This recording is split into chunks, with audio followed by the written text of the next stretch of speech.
One thing I will hear is, from a retail loan officer who has maybe a team or maybe even a branch manager. I have my own P&L. I have my own team. Things are going great. What is the value of them moving from that situation to broker owner? Yeah, I think for most people who have their own thing, things are going great. It's going great for how long?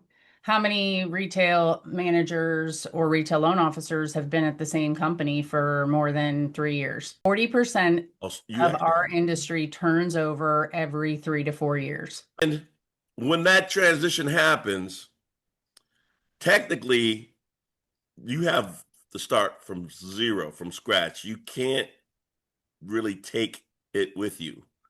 Like you don't own your branch. No, and if you've built multiple branches, you're saying goodbye to them unless you can talk them into coming with you. And, I think that's a big mistake that people make that are in because, I've worked for someone who's a broker. I went to a retail company.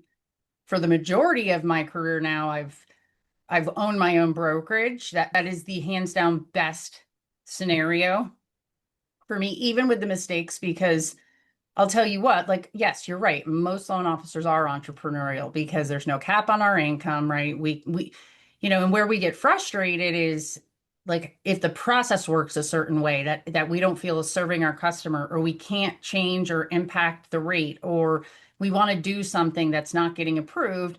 Well, I'll tell you what, I've never been frustrated with things like that when I owned.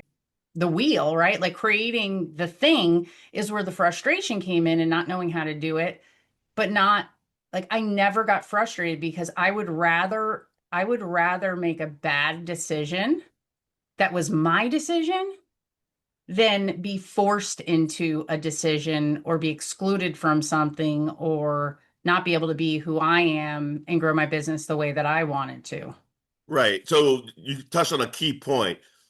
If you're wanting to leave a legacy or ever extricate yourself from this business while sort of still being in the business, you have to have a process.